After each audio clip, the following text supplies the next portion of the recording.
Hello everyone, I hope you're doing well today. One area of contemporary religion and spirituality that can make a big old mess is the idea of thinking you can hear God's voice.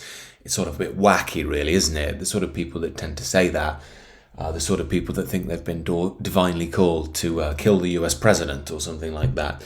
It all gets a little bit woo-woo and a bit wacky. That's why I often say, if you're trying to listen out for God's will, which can be a really hard thing to learn, you should be listening for the voiceless voice. If we're listening to voices in our head, unfortunately that's our head, and sometimes there can be quite dark voices there too, which may be masquerading as innocence, could be the ego behind it, or even something more dark.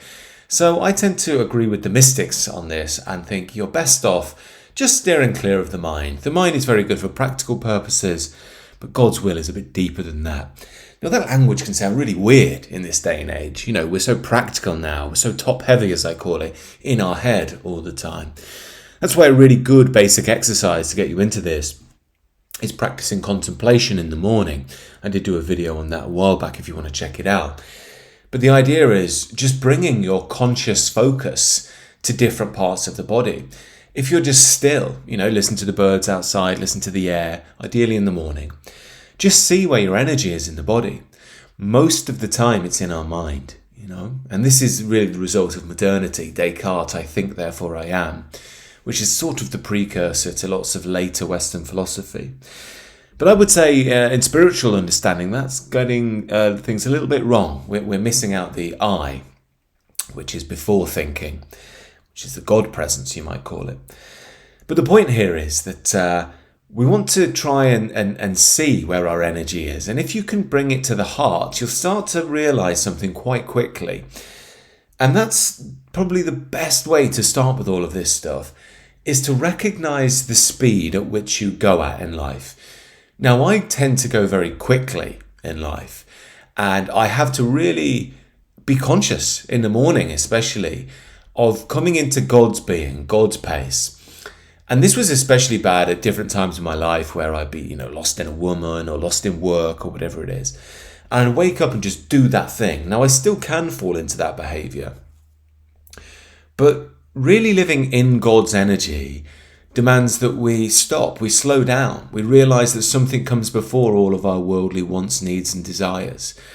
And when we do that more and more, we'll see that our pace towards life slows. And we can read things that bit better.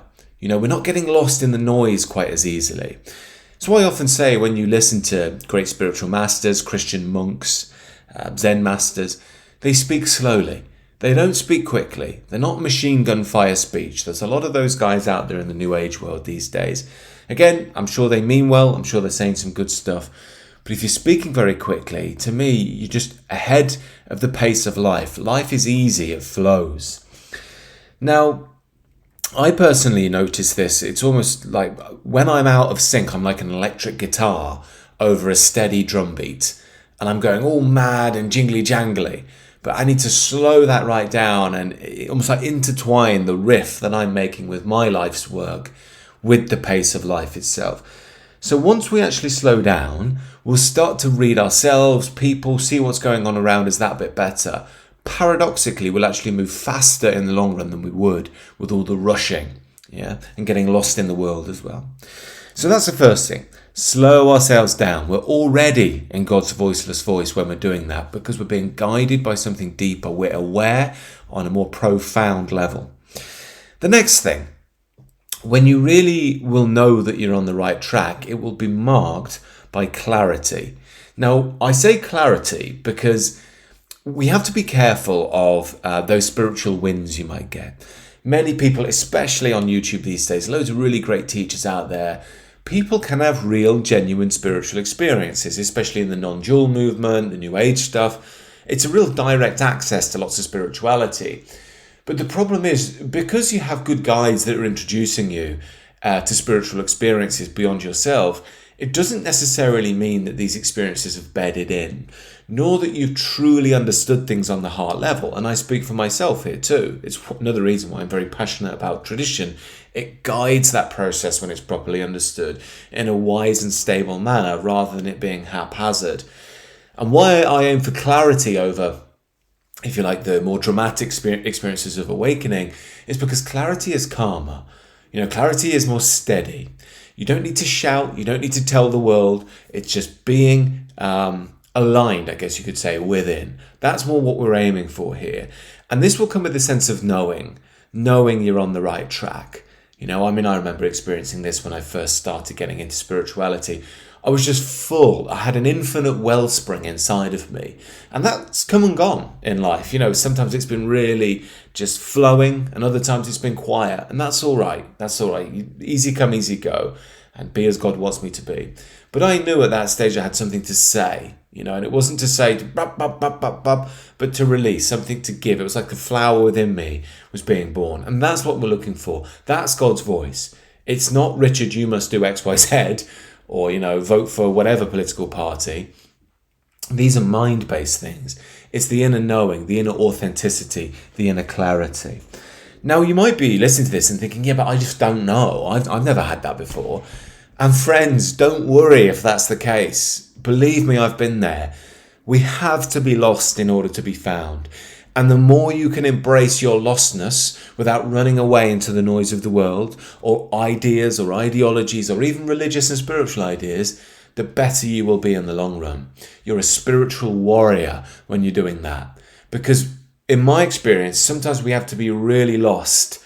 Because what that does is it removes the ego. It removes all the untruth from our life. And it can be quite challenging. It's almost like Job in the Bible. We get really dressed down at times. But what's at the heart of that not knowing, that pain, that existential angst of what even is life and what even am I? At the heart of all of that is the breath of God, the mystery of God, the peace that passes all understanding, as Christ calls it. But because we're so lost, because we're so fallen, we can't just click and it's all magically fixed. It's a journey of growth, and it involves pain at times, confusion at times, but ultimately at the root of all is God's love. But again, it wouldn't even listen to me on that. Just listen to your own heart and some of the great masters guiding you. I'm always here if you want to connect, but why I say that is because it's so important we go on this journey ourselves. We need elders to guide us, but ultimately only you can go on that journey. Only your heart can awaken, because in there is a wisdom beyond the level of the mind. So again, we should embrace being lost if we have to. Be honestly lost. It's all right to be lost. In the modern day, we all want to be put up together and we all know what's going on and we've got all our shit together. You're not going to get very far in the spiritual world if you have to be like that all of the time. You have to allow yourself to be lost. You have to be able to say, I don't know. I just don't know right now. And I'm scared. I'm scared at times. It can be scary moving beyond the ego. Even right now in my life, I know I'm in a period of change, of transition, of wilderness. Because, I have the main channel, got this channel, building something on the side, family, work, approaching 40. I can tell there is big change inside of me. And I know that I'm, in some senses, a little bit lost at the moment. Why? Because a new me is being born. Just like any process of nature, we have to go into that period of hibernation, of not knowing, of darkness, and then we can be reborn anew. And we should welcome these. This process is just as important as the rebirth. It really is. The beauty of getting older, and again, modernity doesn't tend to like the idea of getting older. It's all about being young and sexy. Well, the older we get in the spiritual life, there's a real beauty to age because we have a bit of experience. And I've said many times, when I was 30, I was really lost, in a lot of pain, really scared. Because when you're going off the deep end and you don't know what's going on, and in a way, you're opening up spiritually, your heart's opening, it can be really frightening. And it's met with a lot of worldly challenges. It was really hard, but then I got through it all and was like, I get it now. Yeah, I kind of had to be broken down. Like God was breaking me down bit by bit to reveal my truth at the heart of me. So now I try and get out of God's way. It doesn't mean I'm perfect. Sometimes I, get lost in the world. Sometimes there are snags. Sometimes I have to wait for his voice to know that I'm acting in the right way. Sometimes I get things wrong and jump the gun. But it's all right. As long as I can acknowledge it and come back, we're always in with a chance. And a lot of what I'm talking to here, I think, is entering that second phase of life. There's a lovely saying, I can't remember who it was by, some Christian monk. And he said something like, the first half of life is fighting with the devil. The second half of life is giving into God. Really beautiful. What that means is, the first half of life is the temptations, it's women, It's money, it's power, it's status, all that sort of stuff. The second half of life is realizing that we have to let go. And that's hard, letting go of our own will for God's will, which again is in the flow of being. It's not going to tell you, do this, do that. It's going to be the flow that you fall into. And this is where we come to this idea of unfolding. Spiritual truth unfolds throughout your life. It's a beautiful process, again, often marked by tragedy and pain and challenge. But at the root of it is all God's expression. That's what life is, God's expression. So we're the movie in which God is letting things play out. And the best thing we can do is align with that, align with his love, and we can really start to flow in life. And that doesn't necessarily mean everything's good on the surface level. But it does mean we're authentic, and it does mean your heart will be at home, and it does mean you'll be able to face whatever comes. And this just brings me to the final thing I want to touch on this, which is when we're thinking about what God's will means for your life, or how to hear God's voice and so on. It's always useful to go back to Jesus and think about how Jesus taught and what he said and what he didn't say.